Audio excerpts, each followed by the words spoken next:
Advocate VP. Sreepadmanabhan, കോൺഗ്രസിന്റെ പ്രതിനിധി പറഞ്ഞത് ഈ രാജ്യത്തിന്റെ പ്രതിപക്ഷ നേതാവിനെ അടക്കം നിഷ്ഠൂരമായി ആക്രമിക്കുന്ന ശൈലി, അങ്ങനെ സമരത്തെ അടിച്ചമർത്തുന്ന രീതിയാണ് ഉണ്ടായതെന്ന്. രാജ്യത്തിന്റെ പ്രതിപക്ഷ നേതാവ് ആവശ്യപ്പെട്ടത് പാർലമെന്റിൽ ഒരു ചർച്ചയായിരുന്നു. ആ ചർച്ചയ്ക്ക് കേന്ദ്ര സർക്കാർ സന്നദ്ധമായി. മാത്രമല്ല, നീറ്റുമായി ബന്ധപ്പെട്ട ഒട്ടേറെ വിഷയങ്ങൾ പരിഹരിക്കപ്പെടുക കൂടി ചെയ്തിട്ടുണ്ട്. അപ്പോൾ എന്തിനായിരുന്നു ഈ CJPയുടെ തൊട്ടുപുറകെ കോൺഗ്രസ് പ്രധാനമന്ത്രിയുടെ ഓഫീസിന് മുന്നിൽ, വസതിക്ക് മുന്നിൽ നടത്തിയ ഈ സമര നാടകം? അത് അളിയന്മാരെ പിന്തുണ കിട്ടിയിട്ടുണ്ട് കോൺഗ്രസിന്. ജമാഅത്തെ ഇസ്ലാമി ബംഗ്ലാദേശ് ഇവരെ അളിയന്മാരാണല്ലോ, അവരെ പിന്തുണ കത്ത്. അതെ, ഇന്ത്യയിൽ നടക്കുന്ന വിദ്യാർത്ഥി സമരത്തിന് ഹിന്ദുക്കളെ കൂട്ടക്കൊല ചെയ്ത, ബംഗ്ലാദേശിൽ ഹിന്ദുക്കളെ കൂട്ടക്കൊല ചെയ്ത ജമാഅത്തെ ഇസ്ലാമിന്റെ പിന്തുണ വന്നിട്ടുണ്ട്, അളിയന്മാരെ പിന്തുണ വന്നിട്ടുണ്ട്. അതാ ആവേശം. ഇന്ത്യൻ പ്രധാനമന്ത്രിയെ ജീവൻ അപകടത്തിലാക്കാനാണ് ഈ സമരം. ആരും ചെയ്യില്ല. പ്രധാനമന്ത്രിയുടെ ഓഫീസിന്റെ അടുത്തേക്ക് ആരും സമരമായി പോകാറില്ല. നമ്മുടെ കയ്യിൽ ഈ രാജ്യം കാണട്ടെ, ഈ രാജ്യം കാണട്ടെ. ഹിന്ദുക്കളെ കൂട്ടക്കൊല ചെയ്ത കാണിക്കട്ടെ, ഈ രാജ്യം കാണട്ടെ. ഹിന്ദുക്കളെ കൂട്ടക്കൊല ചെയ്ത ബംഗ്ലാദേശ്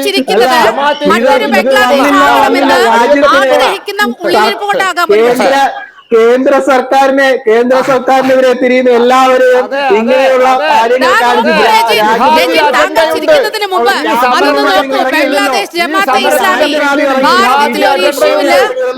ഈ സമരത്തിന്റെ പിന്നിൽ തീവ്രവാദമുണ്ട്. ഈ സമരത്തിന്റെ പിന്നിൽ തീവ്രവാദമുണ്ട്, ജിഹാദി അജണ്ടയുണ്ട്, ജിഹാദി അജണ്ടയുണ്ട്. ഈ സമരത്തിന്റെ പിന്നിൽ തീവ്രവാദികളുണ്ട്, ജിഹാദികളുണ്ട്. അതുകൊണ്ടാണ് ജമാഅത്തെ ഇസ്ലാമിന്റെ പിന്തുണ വന്നത്. ഈ രാജ്യത്ത് എന്തൊക്കെ നടന്നാലും ജമാഅത്തെ ഇസ്ലാമി ബംഗ്ലാദേശിന് എന്താ കാര്യം? ബംഗ്ലാദേശിലെ ജമാഅത്തെ ഇസ്ലാമിന്റെ അളിയന്മാരാണോ ഇവര്? അളിയന്മാരാണോ? ഈ ജിഹാദികൾക്ക് ഇന്ത്യയിലെ നടക്കുന്ന സമരത്തിൽ എന്താ കാര്യം? ഇവരെന്തിനാ പിന്തുണ പ്രഖ്യാപിച്ചത്? ഈ രാജ്യത്തിലെ പ്രധാനമന്ത്രിയെ ആക്രമിക്കാൻ, അദ്ദേഹത്തിന്റെ ജീവൻ അപകടത്തിലാക്കാൻ ഇന്ന് വരെ കാണാത്ത സമരം. പ്രധാനമന്ത്രിയുടെ വീട്ടിനടുത്ത് ആരും സമരം ചെയ്യില്ല, അത് ചെയ്യാറില്ല. രാഷ്ട്രപതി ഭവനിൽ ആരും സമരം ചെയ്യാറില്ല. അതൊക്കെ അതീവ സുരക്ഷാ മേഖലയാണ്. അപ്പൊ ആ അതീവ സുരക്ഷാ മേഖലയിൽ നൂറുകണക്കിന് ആൾക്കാരെ കൂട്ടിക്കൊണ്ടുവന്ന് അവിടെ അരാജകത്വം സൃഷ്ടിക്കുക. ഈ പ്രധാനമന്ത്രിന്റെ വീട്ടിലേക്ക് കയറി ആ കസാലയിൽ ഇരിക്കണമെങ്കിലേ ജനങ്ങൾ വോട്ട് ചെയ്ത് ജയിപ്പിക്കണം. 98 സീറ്റും കൊണ്ട് അത് നടക്കൂല.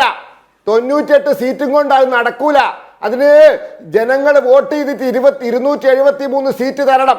മതിൽ ചാടിക്കടന്ന് ഗേറ്റ് ഇടിച്ചു കയറി ആ കസാലയിൽ ഇരിക്കാൻ പറ്റൂല. അത് മനസ്സിലാക്കി കൊടുക്കുക ആരെങ്കിലും.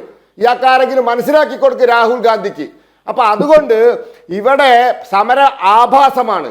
അതീവ സുരക്ഷാ മേഖലയിൽ രാജ്യത്തിന്റെ ഐക്യത്തിനും അഖണ്ഡതയ്ക്കും നമ്മുടെ പ്രധാനമന്ത്രിയുടെ ജീവന് വരെ അപകടം ഉണ്ടാക്കുന്ന രീതിയിലുള്ള സമര കോപ്പിരാട്ടിത്തരമാണ് കാണിക്കുന്നത്. ഇവരെ ഉദ്ദേശം വേറെയാണ്. ഇത് വിദേശ ശക്തികളുടെ അച്ചാരം പറ്റിയിട്ടുള്ള സമര. FCR നിയമം വരാൻ പോവാ. ഇനി വിദേശത്ത് നിന്ന് പൈസ അത്ര എളുപ്പത്തിന് വരൂല. അതിന്റെ ബേജാറാണ് ഈ രാജ്യത്തിലെ ഞാൻ ചോദിക്കട്ടെ, ഇവർ പറഞ്ഞോ, ഇത്ര നേരമായിട്ട് പറഞ്ഞോ നിങ്ങൾ ഇതിൽ ഇടപെടണ്ടെന്ന്? ബംഗ്ലാദേശിലെ ജമാഅത്തെ ഇസ്ലാമിയോട് നിങ്ങൾ ഇതിൽ ഇടപെടണ്ടെന്ന് പറഞ്ഞോ? പറയൂല. ഇത് വിദേശ ശക്തികളുടെ, അന്താരാഷ്ട്ര ഇസ്ലാമിക തീവ്രവാദത്തിന്റെ അച്ചാരം വാങ്ങിയിട്ടുള്ള സമരമാണ്. ഇത് നമുക്ക് കാണാം. എവിടെ എത്തും നമുക്ക് കാണാം. ഞങ്ങൾ നോക്കിയിരിക്കുകയാണ്. ഞങ്ങളിപ്പോ തെരുവിലൊന്നും ഇറങ്ങൂല. ഞങ്ങൾ നോക്കിയിരിക്കുകയാണ്. ഇത് എവിടം വരെ പോകുന്നു ഞങ്ങളൊന്ന് നോക്കട്ടെ, കാണട്ടെ.